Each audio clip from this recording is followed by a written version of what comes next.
اگلے 24 گھنٹے T V پر سے نظر نہ ہٹے گا، ہم دنیا کو حیران کر دیں گے۔ یہ ایک بیان سوشل میڈیا پہ بہت وائرل ہے۔ کہا جا رہا ہے کہ یہ بیان کسی ایرانی عہدیدار کا ہے، لیکن ہم صرف باتوں پہ یقین نہیں رکھتے، ہم تحقیق پہ یقین رکھتے ہیں۔ میں نے اس معاملے کی مکمل تحقیقات کی، مختلف نیوز سورسز، ایرانی میڈیا اور سرکاری بیانات کو چیک کیا، لیکن ایسی کوئی بھی چیز کسی سرکاری عہدیدار کی طرف سے نہیں کہی گئی۔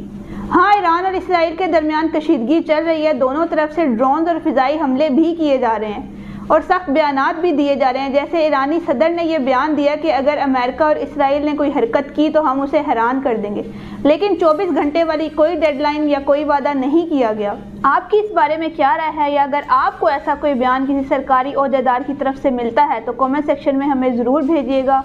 جاتے جاتے ایران کے لیے ایک پیغام کہ ہم پاکستانی ہمیشہ آپ کے ساتھ ہیں۔ پاکستان زندہ باد، اسلام زندہ باد۔